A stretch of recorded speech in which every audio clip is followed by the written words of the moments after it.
There is a cold open question, something that just a topic starter. However, I want to start here with Pep. Uh, he was asked if there was anything fundamentally he needed to change be after these 5 losses in a row. It is a roller coaster that continues to just like pick up speed. Pep is hearing those conversations. He's having these talks with people, and Mans is over it. But I do think this is something that every citizen needs to hear. If I should change in the first season and everyone asked to change, we will not win 7 Premier Leagues in 8 years. Impossible. Now I'm not going to change, although we believe the success we have in our big believers in the process and the fundamentals that we have to do. What you have to believe is that the players are injured, come back in the best form. The players that play a lot of minutes for the reason are injured, some rest to come back, get one good result to change our mind, and believe completely deeply that when we are winning a lot, always I was thinking this too shall pass. And right now, this too shall pass too. So life, anything is eternal. So you're in a moment that we start to win again, that we were winning a lot of games. I was thinking we're going to lose games. It's unusual, yeah, right. So this team, basically because this team won a lot during many years. And that's why when that's happened, so it's for all of us, me first, what's happening, of course we're thinking. But I think in this situation it has to be go more direct to our principles, don't change much, less than ever.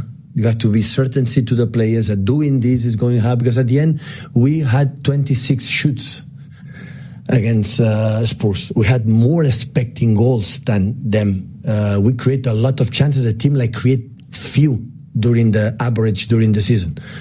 But there are departments that we are not strong enough. And that's why when we lose balls in certain positions and when the transitions we don't win that duels, on the long balls we don't win that duels, or in one against one because they are stronger than us, we have to run.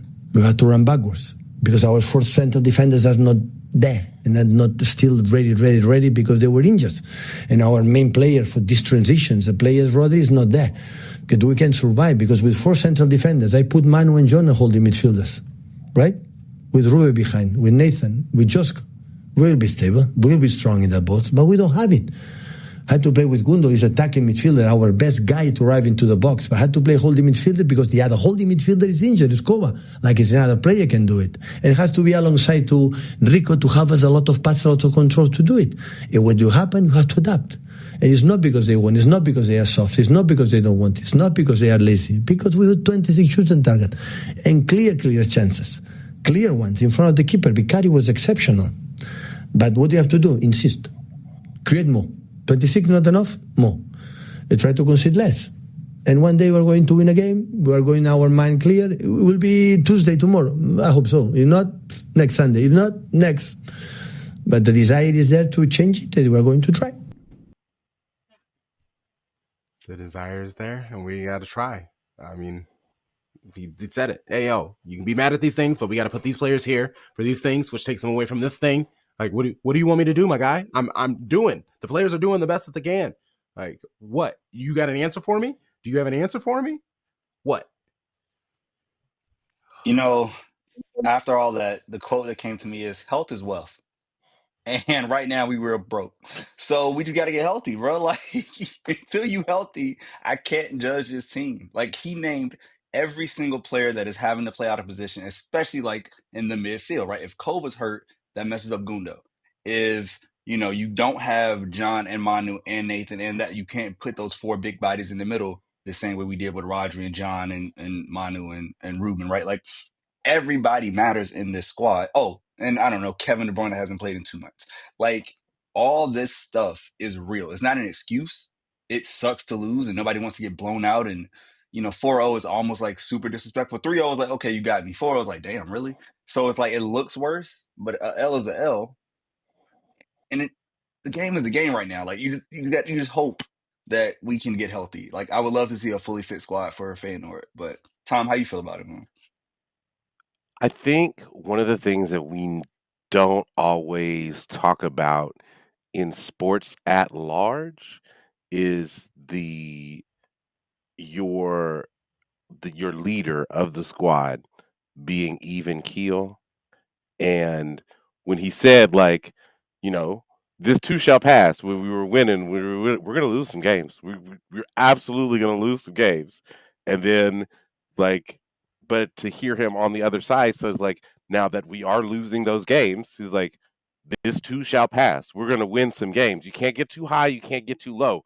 And I think that just hearing Pep say that, like, I'm like, yes, I'm sure that there have been times where there's been a training session or a halftime speech in the dressing room that has was belt to ass type speech, and I am also sure that just as a general rule, trying to keep an even keel is probably the only way that we're gonna we're gonna see this losing streak snapped. Like if he got if Pep got too hype on this, like then the season's lost as a whole. Like there will be nothing in the trophy cabinet this season if he gets too hype about these run of fixtures right now. Yeah. And I think, oh, I'm sorry. I want to say quick that the fans, for the most part, have been oddly good, at least from what I'm seeing. I'm also not on Twitter as much. I'm sure there's tons of head thoughts there because that's basically the theme for that app at the moment. Uh, but people, we just kind of we know the vibes, and if people are doing well, and Pep did such a great job at kind of giving a multifaceted view of things. I just want us to kind of continue this mindset of understanding what's happening than screaming that the sky is falling. Sharpie. I wanted to point out one word he said there, and it was principles. Like, we are not, if he was to all of a sudden just drop everything, switch the system totally, make crazy changes, it would be a sign of panic. And that's not good leadership. You don't panic when things are going bad. You rely on what got you there, your foundational elements. Like, what do we do? And of course, we know goals change games. If Foden hits that first chance or Holland gets that first chance, the whole thing is different, right? We understand like finishing helps. And so it's just, like he's like Tom was making the motion, it's like a snowball effect, right? And it's negative, and now you're pressing because you're like, oh my God, like we're down a goal. And now you're pressing because we're down two goals and it's hard. But do I have faith that like we have the players to do it? Of course. And I also like I will not be the supporter or fan, and this is from being an American fan. Like, Tom, you're a Kansas City Chiefs fan. If the Chiefs don't win the Super Bowl, it doesn't mean that the whole organization is shit. It means it's one year you don't win the Super Bowl. It does not take away from everything you did in the past. It does not mean that you can't go back out there next year. It just means for this one season, maybe it's just the AFC Championship. God forbid it's just the divisional round. But like, it doesn't change everything, all the greatness that's on that club, on that team. Same thing with City. If all we get is third place or second place, I'm not gonna go, oh my God, wipe it all out, get rid of everything. We need this, we need that. We need health. Like, but there's so much left too. It's November 25th at time of recording right now. This season ends literally in 7 months. I mean 6 months. So much can happen. So much. So I don't know, calm on, man. Like it's Yeah, you want to be all right, but then it's like, nah, like we got time, bro. yeah, I'm with you. Okay, we'll keep the conversation going. After 5 losses, we don't deserve an intro. We're like Jay-Z. There's no hook for this shit. We're just getting straight into the conversation. Uh, Pep's extension, if he is staying to see the new era per se, will there need to be a place where he changes his own preferences for the greater good of Manchester City, instead of his ego, for the worst word to use, I guess. Because if Pep is going to stay and truly help the transition of Cheeky leaving, finding in this new guy, getting the squad set up for when he leaves, the squad really can't stay super tiny. If there are any academy kids, let's bump them up so we can see if they are the people we believe they are. If there are players out in the world that we think can change the club no matter the tactic or style, we need to bring them in. Yes, I understand. Not all of them will get playing time. That's what Pep hates. Pep doesn't like having those conversations with people, but we can have these particular conversations with these players when they come. But being able to learn, practice under, listen from the best manager in modern football, that's a win for these people. And I think they need to try to think,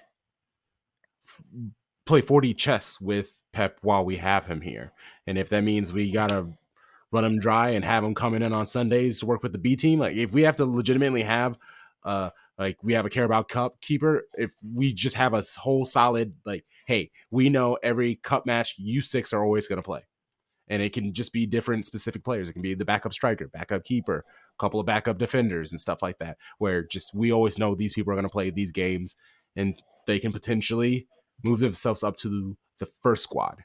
I am, because with these, we're seeing something has to change, whether that's a reboot, more people coming in, Pep trusting other players, even though he obviously doesn't.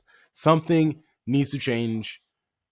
And I know we just said that it doesn't, but I mean from like the front forward aspect, the way that he's going to be doing 25, 26, 26, 27. And it doesn't need to be anything major, but I feel like small changes and tweaks that are outside of what Pep wants is would be great for things. And I'm trying to figure out what specifically that could be that wouldn't throw him off too much. But I really do think that He, whoever this new person that comes in for G, you just give him the players, whether he wants them or not.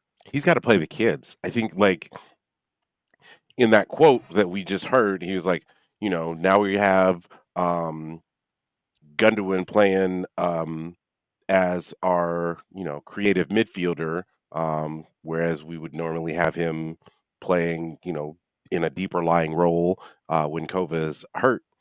Why can't James McAtee play that role, like in this match? Like why doesn't Phil play in that role and play McAtee out on the wing? Like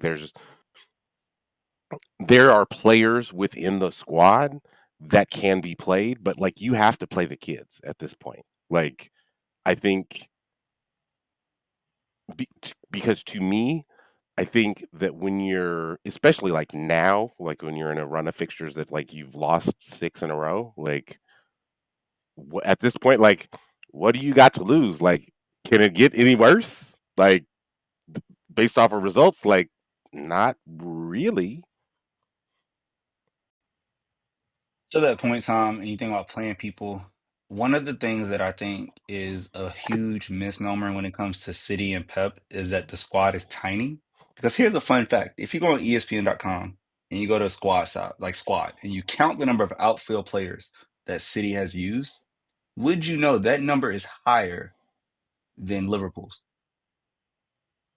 That doesn't surprise me. But nobody would think it. But nobody would think No. like City with the tiny squad and Pep not doing it. You'd be like, no, how do they have more players? How have we played more players than Liverpool? But like it's just the way it worked out because I think Kids hasn't played yet. Obviously Roger hasn't played for us, so that's another player, right? But it's like we have players, but so many players are injured. And I think, like you said, there's a reluctance time to get to the youth. Like, of course, Nico Rowley is a central defending midfielder. Pep obviously doesn't believe, even though he's played some matches this year, Nico Riley was ready. Do I think Nico Riley has more legs than Gundo? Of course. He takes up more space. He's a bigger player. Like, that's his natural thing. Sometimes you got to get thrown into the fire and learn. Um, and maybe like, this is the thing that truly like the straw that breaks the camel's back. And by the time we get to the weekend, because Champions League, you really can't FA or FO, like you can't fuck around and find out. You need these 3 points Tuesday. But maybe about a weekend, it's like, hey, we got 4 days to train, 3 days to train.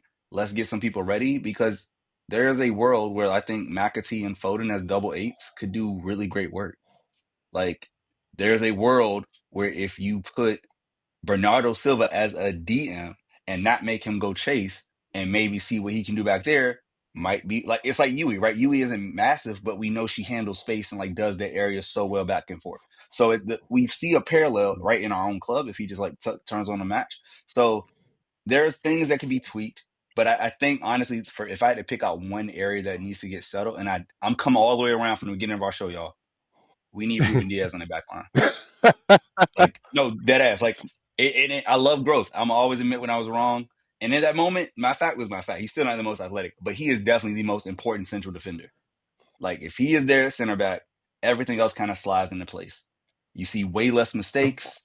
I don't know if it's the shouts. I don't know if it's the speech. I don't know if it's the face. He just looks at people and they get their shit together. You're looking at this beautiful man, and then you say, hell, all right, I ain't gonna fuck up today. But when he's there, when three is out there, it looks a lot better. And so I hope that like that center, because that's a part of the spine that's missing. We know Audrey's out, but we need that back line to be solid. And so Ruben coming back, hopefully by the weekend, would be amazing.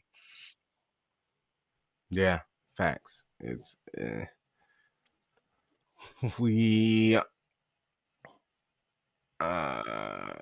no, we'll keep it going. Hey, welcome to episode 117 of Shades of Blue. World's famous. We are the most comprehensive show about Manchester City, covering both the men's and women's game, spanning both sides of the Mason-Dixon line. We making art over here, capitalized A. I am CrunkChocolate. I am with Sharpie Charlie, Thom Bomb. We had a nice little groove to things, and we just got into chatting. Naturally, pre-pod, we asked how each other are doing, so we know how we're doing. But for the listeners, how are you doing, my brothers? I'm getting this rest in. I have to say that NWSL Championship weekend was amazing. I'm so proud of my city, the way that we put on for this event. Everybody, like to a person that I talked to, that was from out of town, was like, "You guys did it right here. This is way better than other championship matches that I've been to." Um, and yesterday was just a day that I just needed to rest. Like my body said, "Oh, you thought you was doing something? Sit your ass down in this bed because that's what you about to do." So but again, I just opportunity of a lifetime. Probably one of the most impactful sports moments that I've ever been able to witness live. And again, I cannot thank the good people over to Shea Butter FC enough. Sylves, Sky, Ebony, um, Anissa, Diana, Alex. I appreciate all of y'all's hard work, and I appreciate y'all's belief in me. And yeah, this is a, a a large step to a greater road going forward. Yeah, and we'll get more into like the specifics and the fun because I want to know what you did. All of kind of I also paid attention to Shea Butter, what they shared and things like that. But yeah, we'll get into it a little bit more since this is just the open stuff. Sharpie, how you doing? How you feeling, bro? Before I get into me, I want to say it's good to have Tom back. Been a while since I was able to, see Yes, the homie, talk to the homie. And then, of course, our other brother, Tarek's not feeling well. If Tarek's out, he's not feeling well. right. So Tarek could get well soon. Hopefully you're back by the weekend. Rest up, get on your KDB, get ready. But I'm good, man. Like, I have one more day with children until December 2nd. So I am ready to get that day over with. I am ready to not be Mr. Williams for X amount of days. I am just excited to say goodbye. I will see you in December. But no, like life is good, man. I'm really grateful. I had a lot of gratitude this weekend and like being, truly reflecting on all the things I have in life. And sometimes you can get caught up in what you don't have. But when you look at everything you do, it's like, wow, like this coach was like, she read a quote and it was like, sometimes we complain about the things we prayed for. Ooh, And bars. and it's like Yeah, and it was like it stuck with me. Like, yo, people like the job, right? You wanted this job, you applied for this job, you wanted, and then you complain about the job. But it's like that job gives you a means to an end. Like you gotta work in the society. Like you need something. So it's like just trying to stay mindful and stay grateful is where I'm at right now. Guess I'm getting older for real. Yeah. Sharpie said, I'm tired of these kids calling me Mr. Williams because I'm ready for you to call me Mr. Williams if we get in nasty. Am I right? He's just like, I'm trying to pull up something other than turkey. Let's go. Man said only shades is ready, baby. I've been on my best behavior. I've been good. I've been tired lately, a little sick, but I'm feeling back. I'm bouncing back. I'm bringing back the chaos. We having some fun. If you haven't, rate, review, 5 stars, thumbs up on YouTube, all of those other things. Tag us on social media. We're on all of them. Uh, tell other people you know that we exist. All of those good things. We appreciate y'all. Today we are going to talk about our baby blue baddies having to deal with a bunch of bullshit with Hammarbullsh, the little fake tough Karen asses. Oh my god, man. We'll get to it. We'll do some shock awe and applause. We will look at City's match against Spurs. I'm not really diving into the match, but there are greater conversations to be had. And you know me, if there's any time we can deep dive into something to, I guess, avoid reality, I'm going to take that chance. Then we have to preview a couple of games this week. Feyenoord and Liverpool at Anfield. Yeesh. But first, let's get into this conversation. With our baby blue baddies.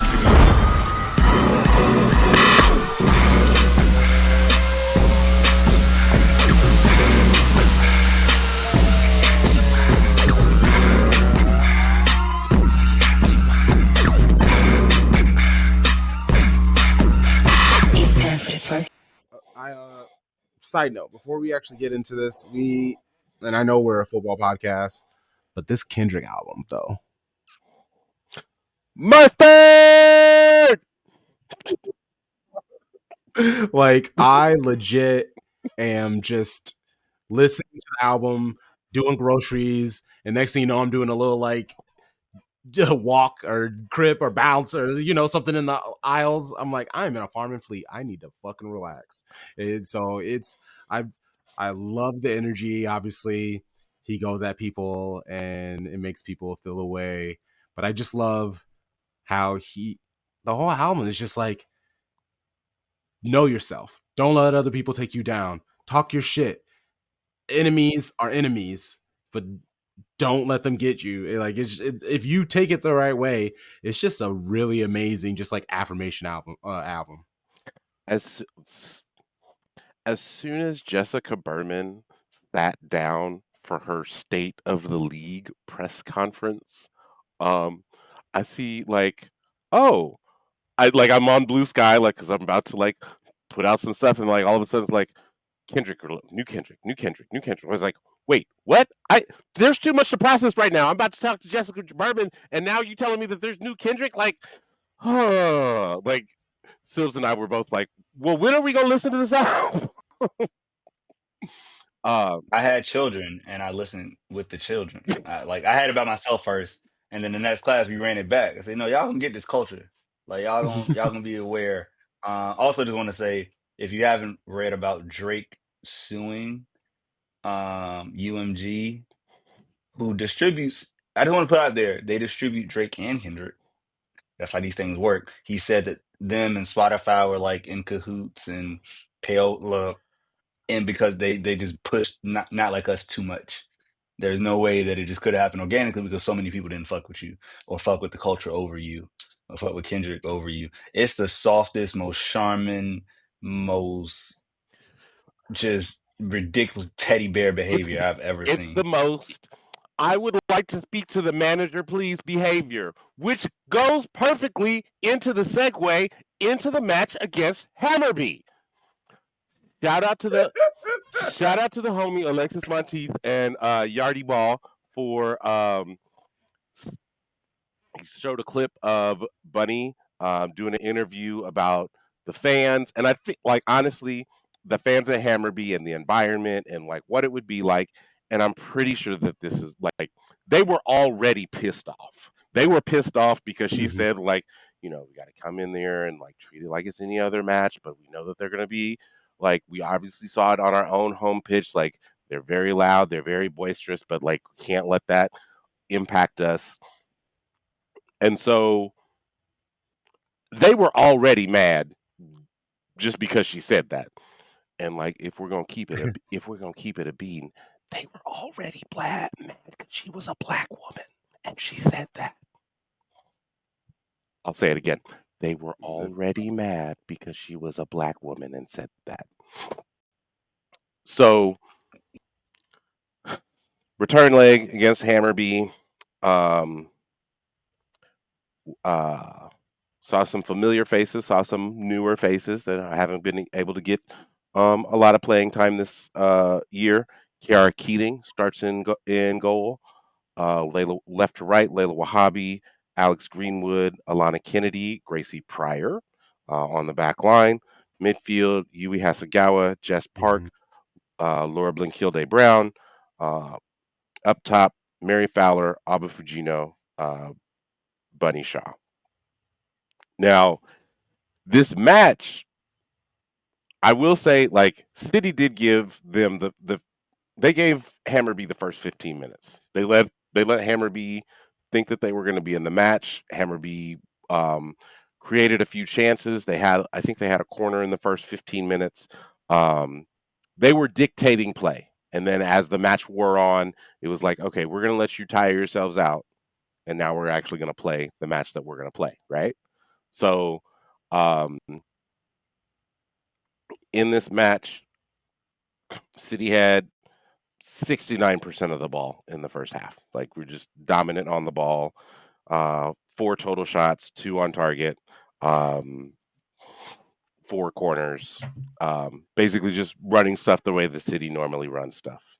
Um, like getting out on the break was where we were finding the most joy, because once they decided to possess the ball and turn it over in the midfield, um, those interceptions that Yui was getting and pushing it up to Jess Park, lethal, just absolutely lethal. That actually leads to the first goal. Um, first, um, we find Bunny in the pocket. Bunny takes it up the pitch, takes a shot. It gets deflected.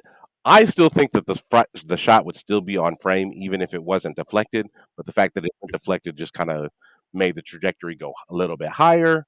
So then once it went higher, we were in the top corner over the keeper.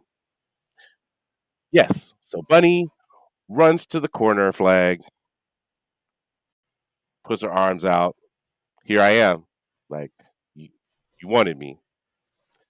So, and then there were some pops. Now, Bunny is from Jamaica, and Bunny is a spot in Jamaica, like not unlike where Raheem Sterling is from Jamaica, where like shoot actual shooters shoot, like, and we're not talking about shots on goal or shots on target.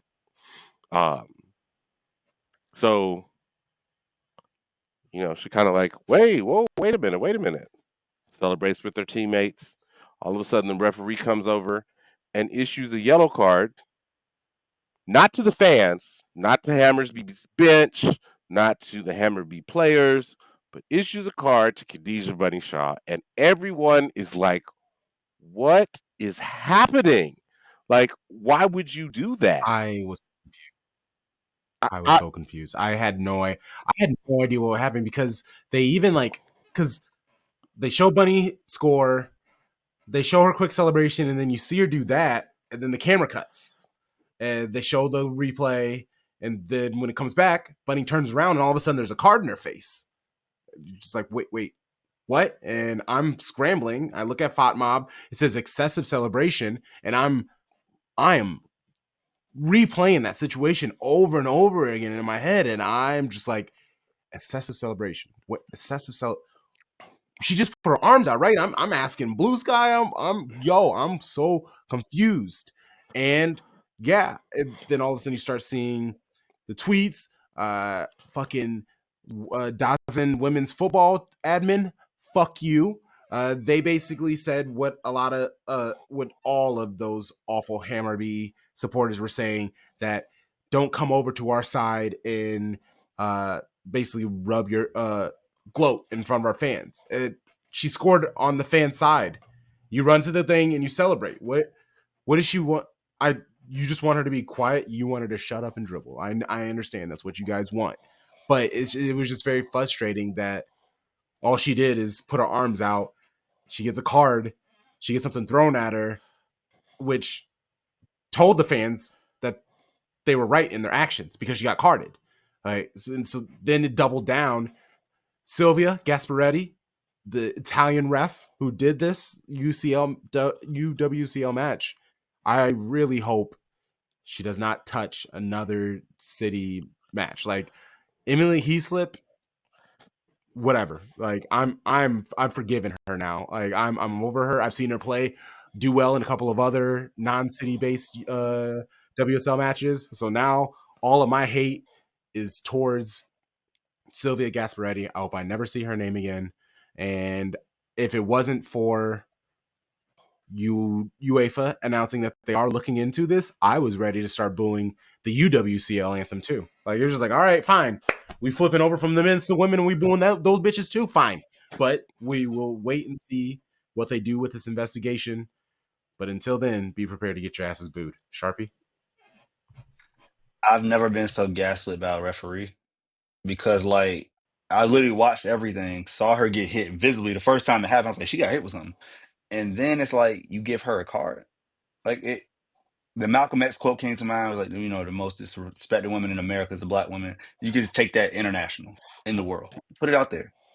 Pick a continent. The most disrespected woman will be a black woman from the diaspora. It was so ridiculous. And luckily, like, that takes a lot of calm and on Bunny's part to not overreact, right? And get a second yellow for dissent or get, because she had every right to be pissed off. People on that, Mm-hmm. every player on the pitch had a right. Gareth had a right, but nobody overreacted. And is it too soon to bring up the response since we talked about what Go for it. Oh, with yeah, come on. because go ahead, Tom, you got it. Oh, Tell us what our captain did. oh, this is what you love to see in a captain. Like players are humans, so like after their match, like let me get on my social media, and it was like Alex Greenwood says like, let me fix this for you. Gets a goal, gets stick from the other fans for scoring said goal, gets debris thrown at her, then scores another goal. What are you doing on a Thursday? I do find it interesting that DAZN did take down. Mike fucking drop. Yes, because that's true captain behavior. Like even in the moment, like especially like, and honestly, like Charlie, you brought up the point was like she kept it together enough to get a second. Like that's probably because Greenwood was the one that was actually going after the ref. Said like like doing what a captain should do is like talking to the ref. Like no, no, no, no. What are you doing right here? Like this is not what it's supposed to be. Like she just got something thrown at her. What are you talking about? So Yeah, man. so that goal happened in the 31st minute.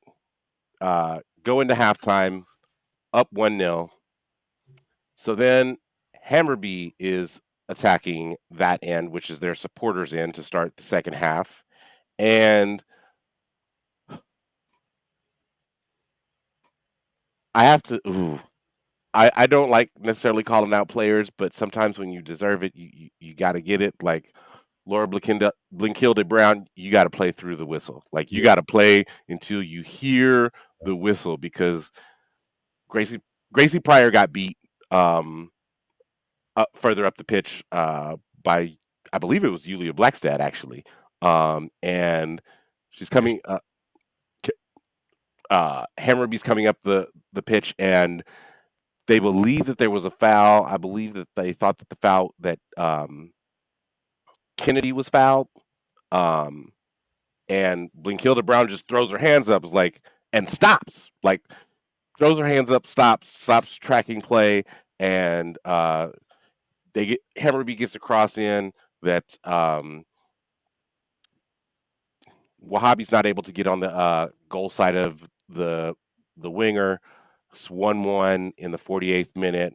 Hammerby's all hyped. They're ready to go. Like, and of course, it's in the same end that Bunny scored her goal in the first half. So like now all the fans are extra hyped. But again, big time players make big time plays in big time games. And literally 5 minutes later, like it was like one of those things where, like, I'm so goddamn mad at all of this bullshit that I am seeing. um Jess Park feeds her in a nice little ball. She creates a little space at the top of the box, and she whacked that ball as hard as I have seen Bunny shoot a shot on target in a very long time. It goes in. Salsa Mhm. Tadio, that was an angry goal. Yes. That's the Mhm. definition of an angry goal. Yes, yes, that is very much an angry goal. At that point, it's 2-1. Um, we're and we just hold on for the rest of the match. Um, Hammerby really didn't have any threat on goal after that, honestly. And I wanted to say one thing, which Gareth wanted to say multiple times. It was a turf pitch. It wasn't grass, Hmm. and that really threw.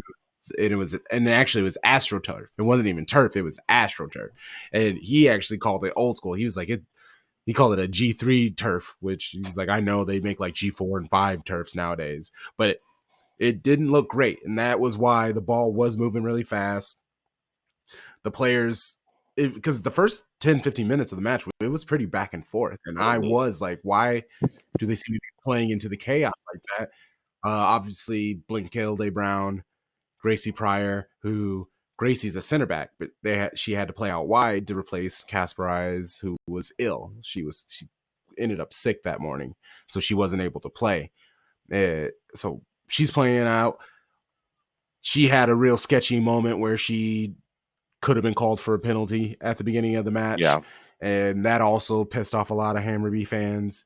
Uh, yeah, Blinkilde Brown just playing very soft throughout the match. It wasn't even in the situation that was the goal. There were multiple times where she would get the ball and she would try to let the player like knock her over and expect the ref to give the call, and the ref wasn't. And some of them maybe she should have gotten a call, but you can definitely tell that she was doing too much for a young player. And this is good though, because she needs these experiences. The game will slow down for her.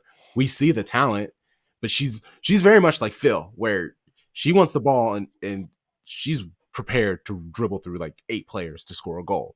You can't do that. You're not successful a lot, and you can get the club into a lot of trouble by doing so. I think she's going to be great. She's showing plenty of talent. Gracie Pryor as well. As long as she can stay in as a center back, she's got the height, she's got the size, she's got the physicality. She can jump, because if you see how high she got in the air when she almost kicked that, she legitimately almost kicked a girl in the face because she was so high in the air. It was crazy. yeah. I saw it. I was like, oh, I mean, that's cool.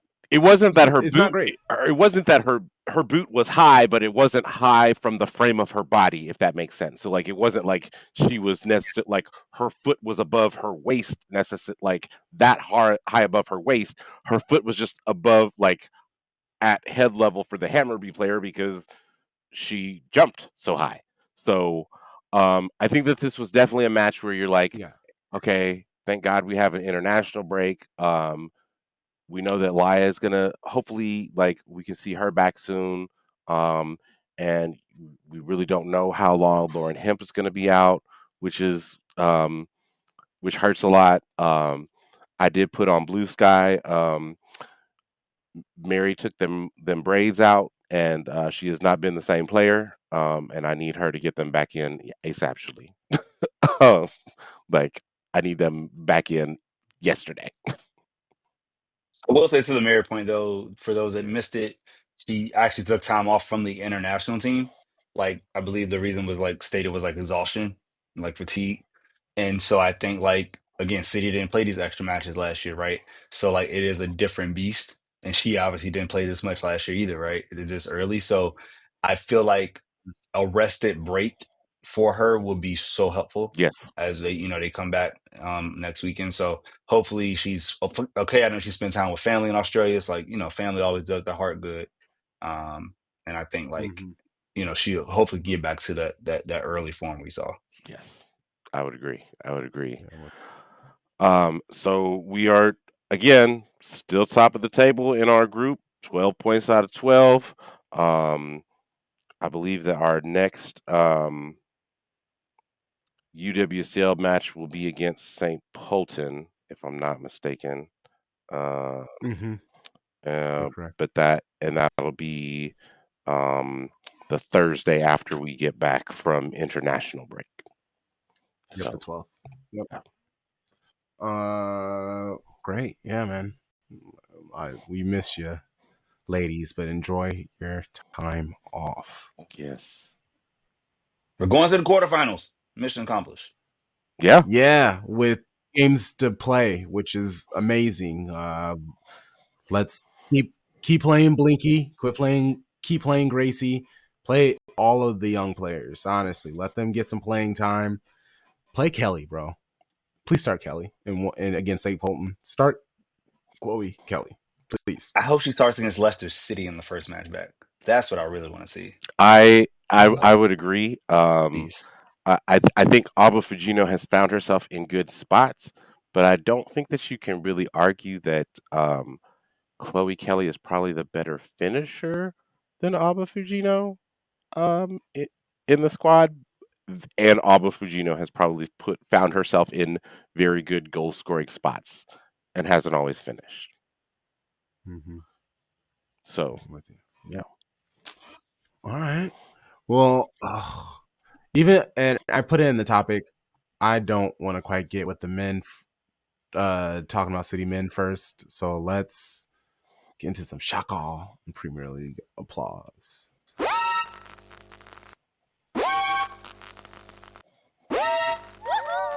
Woo. Yeah, I literally talk about anybody else right now at this moment. I I will say after these losses, I finally embraced the term hate watch, but it's not fun because hate watching only works if the team loses. But we're like the only hate watch that was successful is United, and it wasn't really a hate. It was just waiting for the silly to happen, and I ended up leaving after once Ipswich scored. I knew what was happening. I was like, all right, it's fine. I thought if anything, Ipswich would pull ahead. Like Real won, Barca drew, but Bayern handled business. Like yeah, all the people that I kind of would be like, haha, let me enjoy your pain and misery. Like, none of it was successful. And yeah, and I'm too sad to like big up any other team or player. So fuck y'all. I'm intrigued that maybe one of my show bros, maybe they have somebody else that they might want to big up more. Yes, yes. I am going to big up Patrick Schick and Bayer Leverkusen. Um, they I after the first Premier League match of the morning, I flipped over. I was like, let me just watch some Bundesliga. This will be a good little opportunity to do that. Um, and all of a sudden they were they were level at the half, 2-2 with Heidenheim. I was like, "Oh, well let me go ahead and continue watching this, right?" So, um Patrick Schick basically what I find so interesting about Leverkusen anyway is like they scored 5 unanswered goals. 5. And Patrick Schick scored 3 of them. So he had a hat trick. The second one was probably the most beautiful to me. Um, uh, who assisted that one?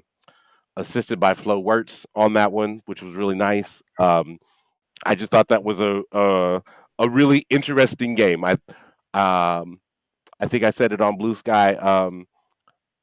I enjoy watching Bundesliga games in the same way that I enjoyed watching early to mid 2000s Big 12 football games because ain't nobody about to play defense.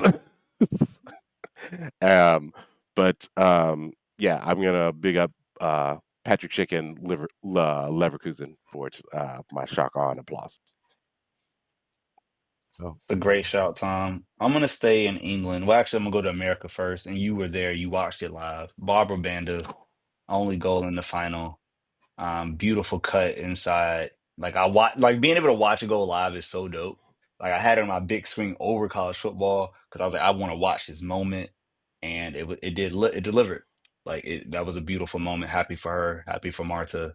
Shouts to the Pride. And then in England, you mentioned them early, Crunk. I am going to shout out Ipswich because I love the fact that they took away all the hype and pomp and circumstance from Ruben Amorim's debut and his vaunted back three, and he's gonna revamp Man United, and we got the same results that they had under the ball guy.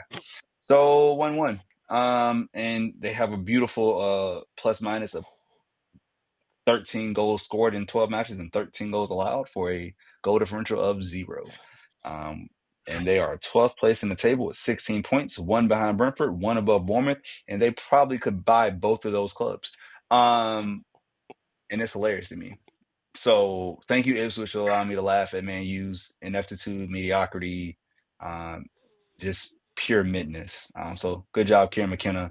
And Ipswich level on points with Wolves, only a -2 goal differential worse. The relegation, we're gonna have a real relegation battle because Everton's only 2 points above 9. Like they got 11. So the bottom 6, we got a real relegation fight this year, and I'm excited to watch it. let's go. It's not enough. Oh man, I I love seeing United struggle, man. Anytime because just for weeks, especially the match leading up, and all the talk, man. Just having him here, it's just we're back, baby. And even Amarin, he was like, I wanted this United job, so I came and got it. And everyone's just like, yeah, let's go. Do that. They do this with every new manager. They're just like, who cares about the past? It's all over. We're here now. I am actually going to shout out United, but I'm going to shout out the other side of United. Um, I'm going to shout out Fallon My one, Tullis, Fallon Tullis Joyce. Um, yes. in league play, um, she has allowed 1 goal all season. Excuse me, And it two go was the two. No, she's allowed 2 goals from the run of play, one on a penalty. So she's allowed 3 goals all season. And with the Really good. with the news today that Alyssa Nair is retiring from the U.S. Women's National Team, Emma, you need to give Fallon a look. Um, I Wait, she's American? yes, I think, Wow. yeah, Never clicked on her card. Had no hmm idea. yeah. She hmm, Well, isn't that interesting? I believe that she played college ball in Miami. Uh, yeah, Mm, yeah. So, I think Tarek might have known that actually. And she had been with OL. She had been with Seattle Reign previous to her transfer to United last season. So, this is the best fact I learned all day. Thank you, of Tom. course, I appreciate of it. course. It's amazing. Wow. I mean, and also speaking of, we haven't. Let's talk about the weekend. Shout out to Shea Butter FC. I mean, I obviously you had some fun. There was a luncheon. You checked out the museum. Like you got into it. So like, fill us in on a little bit on some of the things that you did. What were you up to? So the like much like you gentlemen when we all met in Chicago, like we have been talking for years and years and years, but like that was the first time that we had ever actually met in person. This was the first time that I actually Mhm. had ever met Ebony Sills and Sky in person. Um, actually, Wow. we met up on Wednesday at the local gay bar, the local gay sports bar, and it was their karaoke night. We had a grand old time on Wednesday night. Um, Thursday work was a little bit rough, but that's okay. That's okay because after that, I met the squad up at the local Boys and Girls Club, where they, in connection with the Black Women's Players Collective, actually put on a clinic for specifically for the girls at the Boys and Girls Club, which I thought was really dope. That they specifically asked just for the girls, just so that way that they felt that they were getting more of the instruction, they were more seen, more comfortable, which I thought was awesome. They divided them up into three different groups and by age, and they did a few different drills, like some shooting drills, some cone drills. Um, One of them had like a kind of a I say organized scrimmage. I think it was like Yes. um, 3/4 of the way. Thank God we did all of this inside because it was very not very cold, but it was cold this Oh, week. I bet. So we did it in the gym. Um, and I think it was like 3/4 away through the first rotation. I think me, Seal, Sky, and Ebony kind of looked at each other and it's like, oh, this group is the chaos group. Like this is the group that we are gonna want to follow. So we were just kind of taking pictures, taking videos of the kids, just having a good time. The players were having a good time, um, talking to them, giving them some instruction. You had players like Mandy Freeman of Gotham FC, Kiki Pickett of Bay FC, Desi Scott of Kansas City Current. Um, Ziara King of Seattle Rain. I think McKenna Morris from Washington Spirit was there. Um, Jaleesa Harris from Houston Dash.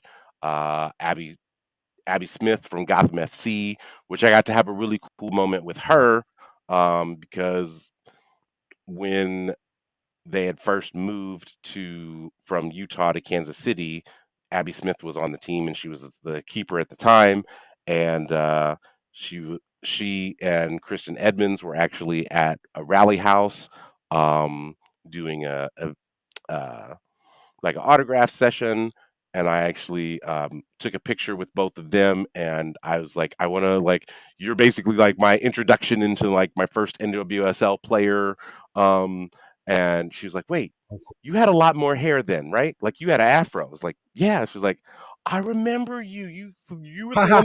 You were the one that drove from Colorado. It's like, yeah, yeah. I was like, I'm like, That's yeah. crazy. So, That's great. shout out to her. That was really cool. Um, then Friday was the the second media day. It was the more formal media day. Thursday was the like kind of more like a Super Bowl radio row sort of situation. Um, and that like Friday was the main press conferences. So we did get to hear Jessica Berman speak. Um, and that was interesting, I will say. We don't have to say that. We don't have to say that. We don't have to say that. Um, I will say, shout out to Leslie and Emily from Gal Pal Sports, specifically Leslie for staying Yes. on Jessica Berman's behind about everything involving San Diego Wave when it comes to Jill Ellis. Um, I I really appreciate her tenacity on that. Um, Also, um, if you are a white cis hetero male sports reporter, please expand your women's sports knowledge beyond Caitlin Clark. Literally, every reporter on the Zoom that asked Jessica Berman a question, it was in the context of Caitlin Clark attaching her name to the Cincinnati NWSL expansion bid because they are looking to be Yeah. the 16th team to come into the league. Um, and then Yeah. and then No, I'm going to go ahead and say it. She said that Caitlin Clark um, did a great job of bringing the quote average American end quote to the game. And I had several questions and felt very multiple ways, but my primary question was, would you mind sharing your ballot from November 5th? Because I have a strong feeling that I know exactly what it is that you say when you say average American. I just go ahead and put that out there. Yeah. I did actually get There are more of us than there are of them. well, So she thought. I yeah, mean, it was just yeah. I did get to ask her about Yeah. the expansion of the NWSL Liga MX Femenil Summer Cup and hopefully getting those matches in Mexico. Because I do feel like those were some of the most fun matches that I covered for Kansas City Current this season, and it was all American teams. It was all NWSL teams, and it would be nice to see some of those U.S. teams go down to Mexico to play those matches before the Clausura for Liga MX. So hopefully that is something that will happen. Um, then we brought in, we got to talk to Jonathan Heraldez. I got to ask him about, we talk a lot about when players come into NWSL, what that's like from a like, oh my gosh, my body's so tired because like I'm playing all this football essentially, and now I'm like, he's been coaching two different teams for more than a year. It's like, is there a mental fatigue to it? Um, he did a really good job of dancing around the question, but I think he did finally say it's like, I can't really say that I'm tired because these players are tired too. So I thought that was pretty cool. Mm. Um, asked some questions to Tara McCune and Ashley Hatch about what it would mean to win the championship in the first purpose-built stadium for women's sports. Um, then I got to ask Marta the same question, which like I think one of the things that's so cool about Marta is that like she's so revered that um like and then she knows that she's so revered, but she's also like so like relaxed and comfortable with who she is. So like it's nothing for her to crack a joke. Like she loves cracking a joke, and she did that all of the time while she was up at the podium, which I really appreciated. As a matter of fact, Silves and Sky had talked to Barbara Banda, who the day before, who actually Barbara Banda is actually a boxer, and she's they asked her is like, who's the player that you think that would give you like a solid 3 rounds? And she was like, oh, definitely Marta, without a doubt. And so Sylves actually asked her that question. She was like, and she's like, "Oh, I wouldn't fight her." It was like we're on the same side always. Like there's no need for us to fight. I was like, I love that. And then Right. I got to ask a question to Seb Hines before the match, and just talking to him about being one of like it's not, and it's not just Seb Hines. If you look at Seb Hines's like staff, like Giles Barnes of NWSL fame, or excuse me, of MLS fame is also on his staff. Yolanda Thompson is also on his staff as well. So his staff is very black. And I just got to ask him about what what it's like to have your coaching staff match the player pool as the league is becoming more and more black. And Mm. that's his answer was so thoughtful. It was like you could tell that he was like I don't want to jump ahead too far, but like every time that I asked him a question, like especially like in the context of being a black coach in this league, his answers were so thoughtful and so intentional. Like he wasn't running away or shying away from the moment. Like it wasn't like, oh, I'm just a coach like everybody else. And it was like, no, he understands what it means to be a black coach, especially in this league and especially in women's football and what that means, like what his success can mean for other Black coaches around the world, not just in this league. And I really, really appreciated that. Um, so after the press conference, we went to the Negro Leagues Baseball Museum, and I have to say, Silves is a huge Negro League baseball fan, and like watching her go through this museum was like watching a 5-year-old go to Disney for the first time in their life. Like, she was just so giddy, and that was also in association with the Black Players Collective, and also in association with Athlete Ally, which is a nonprofit organization that tries to uplift the voices of queer, Black, and other marginalized group athletes in all sports. So there were a series of questions that we all like kind of read before going into the museum, and like the connecting those questions with as far as like those quotes, excuse me, that people make about Black athletes in football versus what these gentlemen and even the women, because we talked about the women that played in the 40s as well, what they were going through as well, and it brought up a lot of like deep, interesting sociological conversations. We got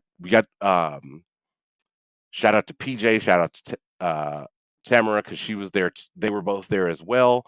Um, it's and so like, and it was cool too because as the Kansas City resident, like I got to offer a lot of like Kansas City reference points about how like there was a quote in there about just how going to a Monarchs game was a big event in the city, and like culturally that's kind of carried over in the way that like Kansas City is a large town or a small city. So like your avenues for entertainment are not as many as where if you were in New York, LA, Chicago, Houston, Atlanta, etc. So like when going to any of the sports teams games is a social event, and that's carried over like throughout the generations. Like if you like going to a Chiefs game, social event, going to a Royals game, social event, going to a current match, social event, going to a Sporting Kansas City match, social event. And so like just kind of like connecting those dots for the people that were there, that was super duper dope. It was really, really cool. um and then I think at that point I was just like I was so uh I had had such a great time, had so many great conversations. We were they had Sky Silves and Ebony headed out to the skills challenge, and I was like, I am super unregulated right now in the best way, and I need to rest and I need to rest before I do anything else. So I went home and I rested. We went and then after that I met them at the dinner that the Black Women's Players Collective held, which shout out to them. They did so much good work. Also, like I think that was one of the themes of this week is that like you could not escape how black this championship was. Even if you didn't go to the Negro League Baseball Museum, even if you didn't go to the events with the Black Women's Players Collective, um, like just seeing a player like Croy Bethune like win both midfielder and rookie of the year, seeing like Seb seeing Barbara Banda score the goal, seeing Seb Hines win the championship, um, seeing Ali Watt defend her ass off in that leg sleeve, which me and Silves both says like, oh, she got her Asia Wilson on. Okay, cool. And like we both got to ask her about that. Um, and like hearing Tamara Griffin ask Ali Watt about Step Hines being the first black coach to win, and like her saying like, I'm so proud to be his player. I'm so proud to be part of his history. Like this this weekend truly was black as fuck. And like you can't like it just showed that like we belong here. We are part of the game. We will always move the game forward. And you can't gatekeep us out. And I think that like that was even shown like shout out to the communications director of Kansas City Current, Jeff Husted. He actually made sure that me and Silves were in like since there was so much media, um, the press box at CPKC Stadium is not huge, but he made sure that we were inside because we were the ones like I was the one showing up for those matches and doing the work and making sure that the like that you know the voices of the players and were elevated and like um there was some traditional media that I know based off of the way that their faces looked was very annoyed. Linehan, excuse me. Um, but we're here. Like you can't not see us. And as far as the match itself goes, I really kind of thought it was interesting that Jonathan Heraldez like made Esme Morgan his sacrificial center back against Barbara Panta the whole match. But he also had Tara McEwen like, Seeing her, like, what's that? oh, I said it. It was hurting my heart seeing Esme getting eaten up like that. She did good for the first like 10 minutes, but then yeah, the floodgates started to open up. Well, yes, and I think it was part of the tactic like okay, she's gonna get beat and that's okay. Um but we're gonna have Tara McEwen like make sure that she cleans up any mess that's behind her, which they did for most of the match. The only time that they didn't do that was on the goal itself, and that was because Marta had made a run like a diagonal run that made McEwen follow her so she couldn't like just be right there to sweep up anything because at that point who was the uh it wasn't Casey Kruger. God, who was the other fullback for them?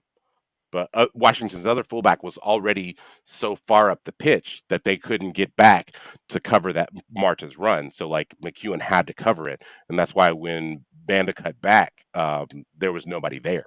Um, Also, like I will say that it was interesting to see all of Washington's players like they kind of like individually took accountability for the loss, like whether it was Trinity Rodman in the mixed zone, whether it was Esme Morgan in the right in the press conference, whether it was Aubrey Kingsbury in the press conference. They all like kind of like put the blame on themselves, which I thought was interesting. Um, I also did get to hear get in a question to Trinity Rodman in the mix zone because she had been asked like she and Alyssa Nichols, the referee, had had a lot of conversations, which I thought was interesting. And I you kind of saw it in her face after like I asked the full question. I was like, what did you think about like what were your thoughts about the refereeing in this match? And like you kind of like saw it as like, dog, I'm hurt. My back is killing me. I've played all of this time for club. I've won a gold medal for my country. Like at this point, like I'm gonna just let the chopper say. And she's like, I would want to say no comment, but I was like, ooh, it's about to get good. But she was like, it just seems to me that the refs were a little bit more receptive to conversations with the other team than they were to conversations with us. So I was like, okay, well, it's interesting. Um, but yeah, it was an amazing weekend, and I think that like I told the girls that I'm gonna be working on writing some stuff about how the weekend itself was in fact black as fuck, and the sport is about to be that way. Um, I mean, just little things like um, Grant Hill and Tamia were there because they're investors in Orlando Pride. So like I actually did like get to like tap Grant Hill on the shoulder and say welcome to Kansas City as he I was walking into the stadium. Um, no, no, when I say shoulder, no, elbow. That dude is tall. Like he is a basketball player. He is 6'8" is 6'8, yeah, bro. He's he's yeah, very tall. that's all. Um but also like shout out to Athea and all the ladies at the Black Women's Players Collective who just did amazing work. They were very intentional about the way that they put everything together. All of the like outside of the hotel that they stayed at, all of the businesses that they dealt that they brought in for for all of the events of the weekend were black owned businesses, um, or black creatives, like as far as like photographers and videographers and the like, which I thought was amazing. And so many of them were local black businesses and creatives. I just thought that was super dope.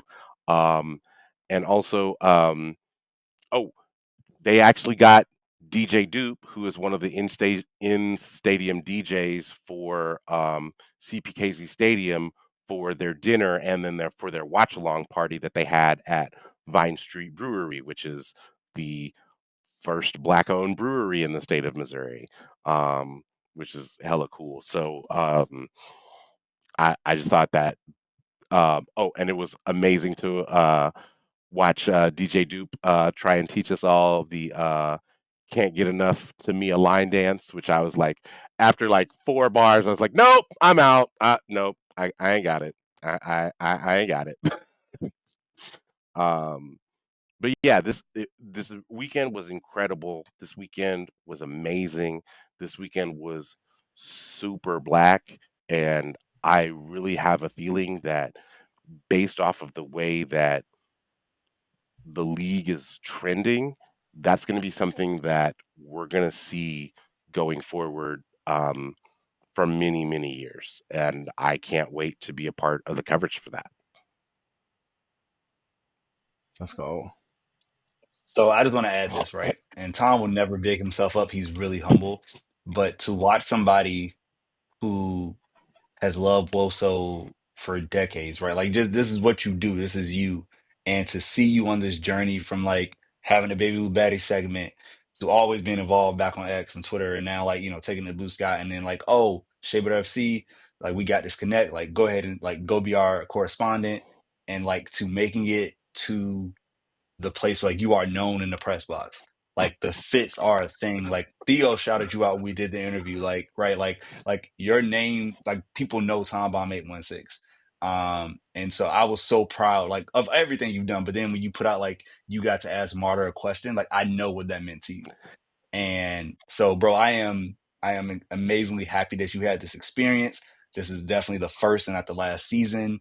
So now you just got, you got clout now. They know what's coming when the season rolls around. So just I'm really proud of you, bro.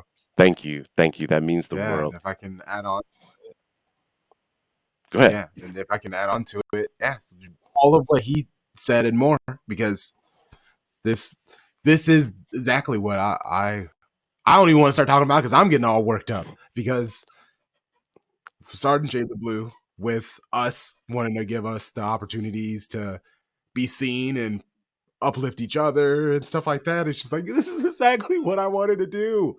And so yeah, and like I take so much pride in seeing you guys do great and Sharpie do great in his own thing and get to know Tarek as like a dad over girls. And I don't have any kids of my own. So then I'm now appreciating fatherdom on his end. Like who you guys have helped me as a person and take like pride in what I do and who I am as a black person, especially when I live where I live, where I am very much one of the very few black people. So being able to truly be proud of who I am, what I can do, everybody else, mess over here. But it's just been great. It's so amazing. And it inspires me. And I'm just like, oh, let's fucking keep it up. Let's run it up.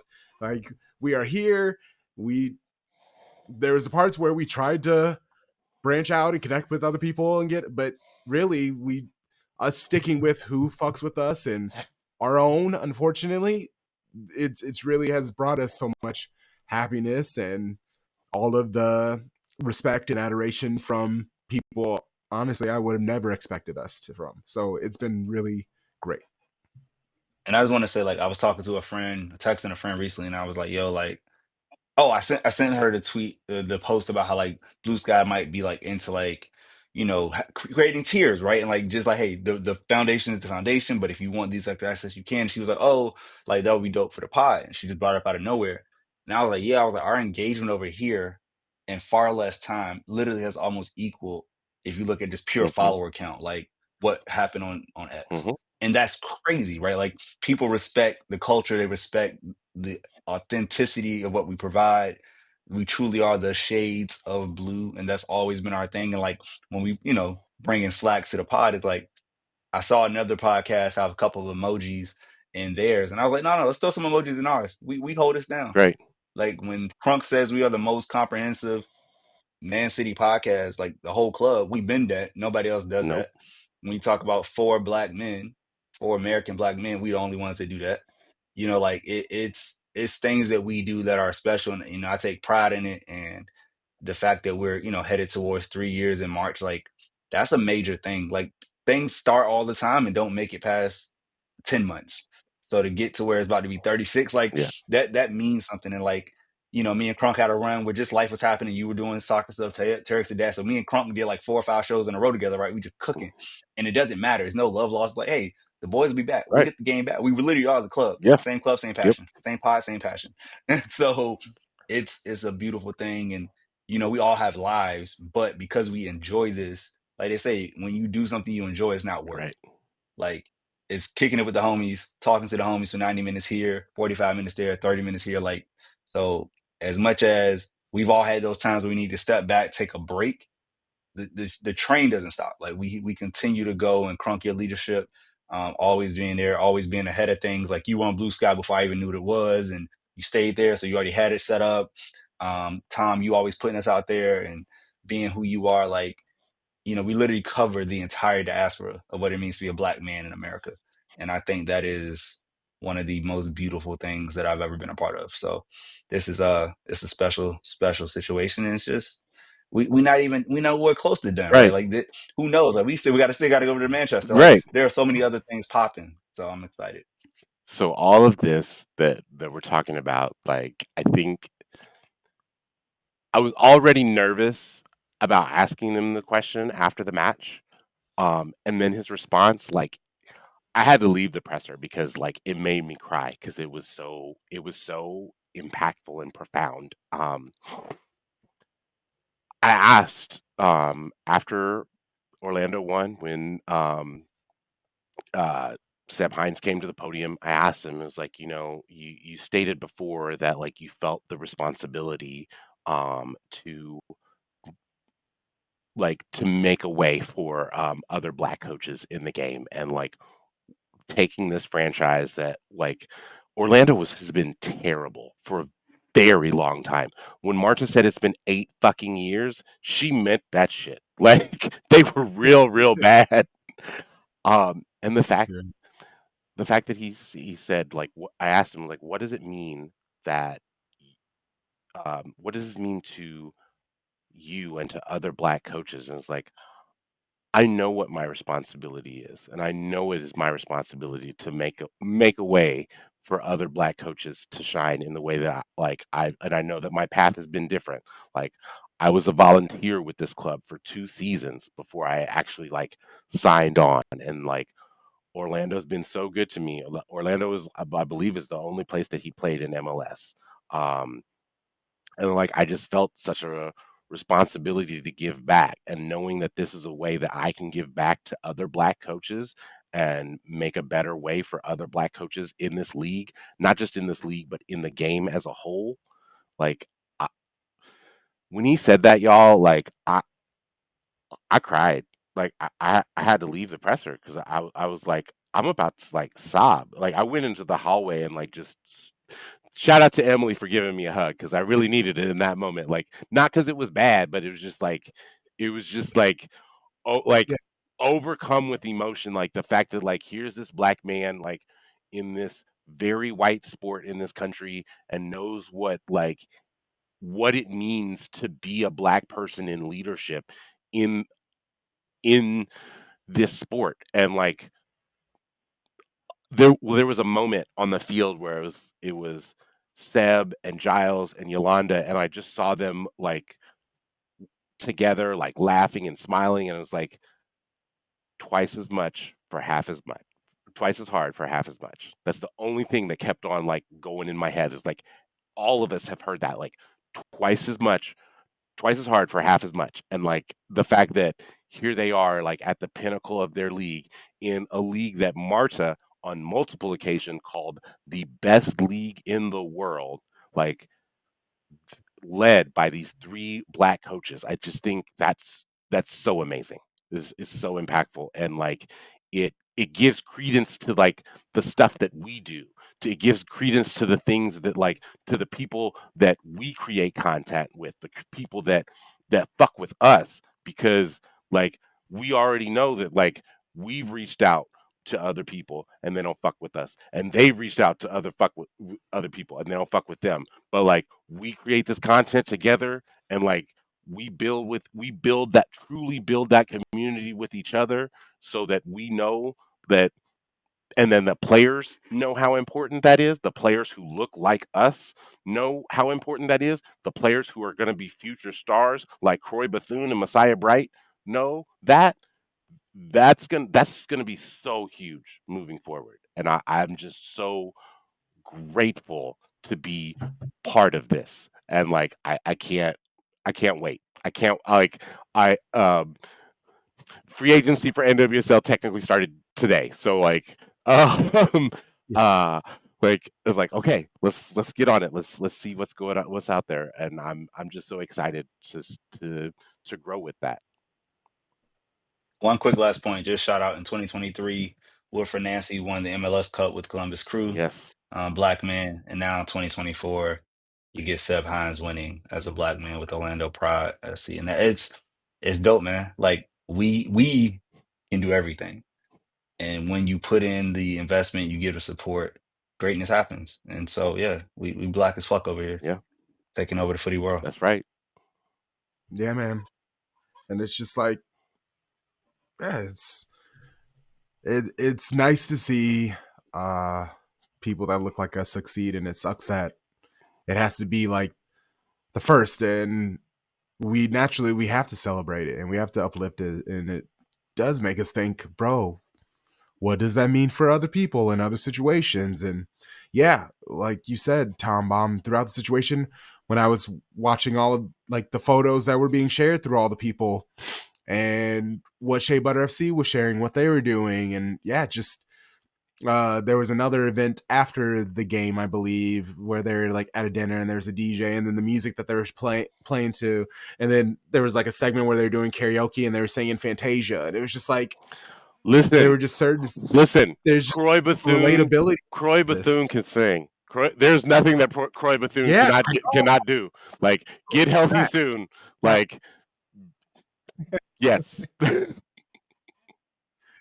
was just it was just again, it's just so nice being able to see things that are just everyday to me and to y'all, but it's like normalized in a very large popularized situation. Like at the pre-match to the NWSL final, they played the Black national anthem, and everybody in the stadium stood up for it. And that like that's something that really shouldn't seem so crazy, but like when I saw that tweet, I went, "Oh." And then uh PJ was like, "Yeah, bro, everybody stood up. It was fucking amazing." And I don't know. Although I will say that there were some This journalists in the press box that decided that they were gonna keep on typing on their keyboards while that was happening. But I'm not gonna name no names or point no elbows. um, but yeah, it was a real cool yeah, moment. it is. Yeah. I know you've been a little All sick, right. Tom. It's okay. I Well, know you've been a little Yeah. sick. yeah, man. It was that. I ignore it. Just this those sneezes crazy. Okay. Uh, I was gonna. We rightfully. We talked about all these other things. I'm trying to figure out what about this game specifically, because even then it's like Holland, Pep was like, sure, he's not doing the thing, but there are other people who could be stepping up. Uh, He was even asked about rebuilding, and he just kind of doubled down with, yo, well, it is kind of what it is. Once the players get back and healthy, we can get the confidence back. We are still in second. Like after all of these losses, we're still in second place. Still ahead of It's all about Arsenal. confidence. It's all about once we start getting, it's easy to continue losing once you're losing. We just need to get that one win, and once we get that one win, then it's another win, and then it's another win. But we just need to focus on not what we're doing wrong, but it's just like who we are and what should we be doing. Like it's just obvious there's something missing, and we need to fix that. So yeah, that fuck that game. Feyenoord. I do have KDB on his contract. If you have 20 minutes free, he did a pre-match. He participated in the presser, and he gave it up. He like talked about the team, their form, why he thinks they're struggling, and he admitted he was like they just don't look confident. They seem like they're questioning things. They aren't really helping each other out. They're not doing enough. It's obvious that they're not doing enough. Like he even said, "Hey, I'm not there." Because he was asked if he should be saying more, if he's being more vocal or whatever. Like, I'm not really on the pitch. I can do all the talking all I want, but I'm not there on the pitch, so it doesn't really hit as hard. And some of the people, that's not their vibe. I can't just go up to people and start preaching to them. They're not going to like that. It was great. But his biggest thing was when he was asked if he's going to re-sign his whole contract situation and if it's a thing yet. Get better to that first and see how I am, and the rest will come. I'm not really too obsessed with things right now. I know people will ask me questions about this, but there's not a lot I can say. There's not been a lot of talks, so I'm fine. I'm happy. I just want to play good football again, and the future will see. Questions will come, but I can only give you the answers that I'm giving you right now, because there's nothing really more to talk about. Talks will come. If no talks come, then it's my last year. So I don't know. I'm trying to be honest, and people can say or write about it. Yeah, I can't affect that. I just play good football, and we'll see what the future holds. What he said also was, yeah, we were having the talks, but then I got injured, and all I could think about was the fact that I wasn't playing football. I don't want to have conversations when I'm not in the right state of mind. So once I get healthy, once things get figured out, yeah, we'll talk. But obviously, if we don't talk, then I'm gone. So I don't know. What can I say? It's very similar. Well, it's the same situation that Mo Salah's in at Liverpool. Like they're both out of Yeah. contract this summer. But as you can tell, like there's been far more communication. Salah's literally said, I haven't heard anything from the club. Whereas Kevin's like you said, like it's been stop and go, like go and stop, like we good. Like he knows what it is. Like if Kevin wants to come back, Kevin will be back. It's Yeah. not it's like the same thing with Pep. Pep wanted to be back. Okay, you take that 1-1, 2, we got you. Whatever you need, bro. If 17 wants to be there, 17 will be there. Like that you good, dog. We know you good. You still that guy. There was a stat he was still leading at a certain point last month. He was still leading the Premier League in chances created or something crazy in the whole calendar year 2024. Even though he hadn't played like certain points, he is still him on the pitch, and we desperately need him. Obviously, transfer stuff will come, and we'll get younger and get other people. But yeah, Kev would be there. Yeah. He also said that his injury, what had happened was it was a small niggle. He went and got it checked out, and what it was is just like soreness in his hips. And whenever he tried to take a shot, he would just have really bad pain in his groin area. And he would get x-rays, he would do the scans, and they weren't finding anything. It was just something deep inside that could only get better with time. And that he's like, they told me I couldn't do anything. I wasn't leaving the house really. I wasn't dribbling. I was like training kind of, but I couldn't do much because if I did too much, it would aggravate things. And that was kind of the most frustrating. So if he looks rusty and out of shape, yeah, it's because he really has been just dribbling a ball for a week and a half. So what do you what do you expect from the man? I really wish the club. This is why I love American sports, because when our players get hurt over here, there's like a 90% chance you know what's going on. Like they have to be very Mhm. transparent. Whatever the rules are when it comes to media, whatever. But like the fact that on the men's and women's side of Man City, like Lauren Hemp, just a surgery on what? How long? Like it just came out of nowhere, What? right? Like it's just like, huh? Viv Yeah, surgery? Viv Miedema before that. Surgery out for the season. What the fuck? Like, why is this the norm? Like, and then it's like, Kevin, what? Say it. Whatever Jackson went through, whatever we know, Phil went through something. Like, I get like player protection, but this is like a part of like, I don't know. It's a very interesting thing. This is where there's a true like two ocean situation, two continent situation. That I don't understand the lack of transparency. But you know, hey, What is there's always happening? December, boys. Let's go get them. Let's go get them. We got Liverpool Saturday. So we talking previews now? We talking score predictions? Do we still do that? Is it worth it? I like when Crunk freezes. It makes me happy. It's funny.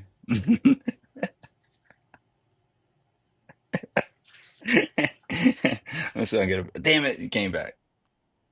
Damn, I was I'm trying gonna to have get a to picture. edit the fuck out of this episode. Oh my god. Oh my god. I'm gonna have to earn the work for this episode. Yikes. Yeah. Thoughts on Feyenoord? Win. 3 Oh, I points, think you please. muted. That's all I got. I don't know. No, I'm not muted. You Oh, muted? I'm muted. We I'm muted? muted. Okay. Feyenoord's won 3 of their last 5. Their only losses are to Ajax and Salzburg. Um, and so I'm going to go ahead and say that this is even just based off of what their form has been. I'm going to say that this is going to be a 3-2 City win. Somebody's going to find a dramatic match winner in the 85th minute or later, and we're going to get all 3 of those points because we got to advance in in order to do that. We got to get all 3 points. I'm with Sharpie. I can't even think about a scoreline. As long I just want to win. I don't care if it's 1-0. I don't care if it's 3-2. I would love to win by 2 goals. Let's just say that because we need something with. First, let's get a win because that's the most important thing. Let's just win, and then let's win by 2 and go from there. Let's just win. I'm done with 2. I'm done with 3. And just give me a dub. I will say this. There's a huge chance if Pep sticks to what he said in that presser, the clip you played, this could be a 70-75% possession match Mm-hmm. where we stick to the fucking principles. Mm-hmm. You protect the defense because when you have the ball, you defend with the Yep. ball. And I don't think like we got sped up by Spurs. Like we play best when we have the ball and we break you down. Like people hate watching it, but it's actually when we're the most dominant. Correct. And so, with that being said, if there are more than 3 goals in this match, I will be shocked because Feyenoord is going to try their hardest to defend their way, right? It's that It's City. at that ad. Yeah. Yeah. So like they're gonna go in and hunker down, try to hit us on the counter. We know that. It's just a matter how patient we want to be, and will you be precise with the passes, Senor Vardiol? Will you make sure that when you get in the box, we shoot at the target people, all the forwards, hit the target people, make the keeper work. Um, so yeah, 3 points, man. And what about Liverpool? How y'all feeling? Good Lord. Mm, Get a draw. mm. Get a draw. Yeah, a Like point. I just want a point. like fight tooth and nail to just get 1 point. Like, I mean, didn't like Pep. It's been like 4 or 5 seasons since Pep has won at Anfield. Yes. We don't win at Anfield. Yeah. It does not happen. Yeah, and that's fine. Just get a point, and let's keep on with the season. 2021 was the last time we won at Anfield, and that was the COVID year. Yeah. No crowds. It was 4-1. No crowds. When there's a crowd, we do not win at Anfield. We might draw. We do not win at Anfield. Yeah. I'm looking back, y'all. I'm going back to like 2017. We do not fucking win at Anfield. It is crazy. No. Talk about a bogey team. Yeah. So point. Point. Draw. Ooh, Yep. draw. Yeah. Keep moving. Mo Salah scores. Hurling Holland scores. All right, 1-1. Yep. Everybody good. Yep. Keep on. Zip it up. Fair. Zip them up. All right. Well, shit. Let's get out of here.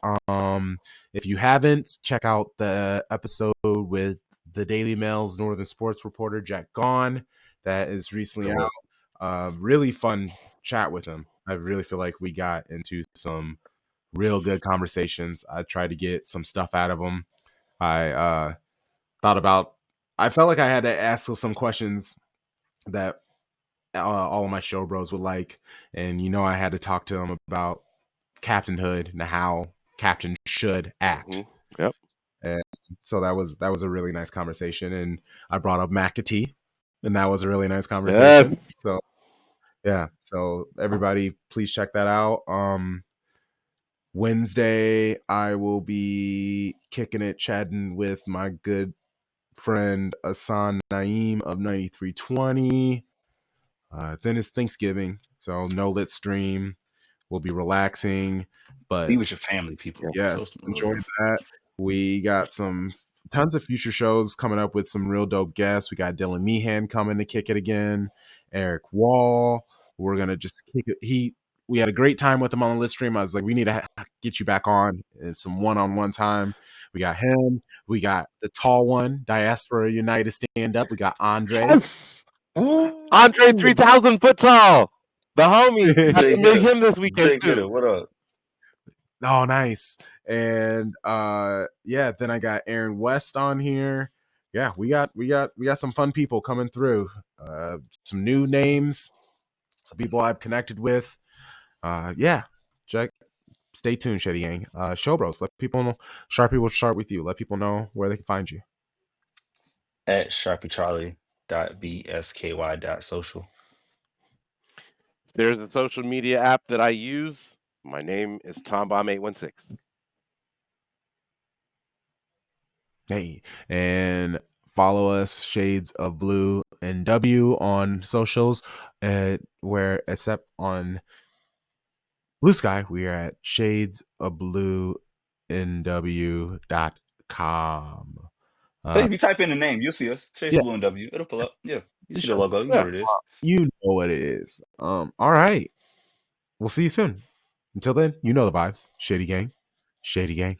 Shady Gang. Please win City, please.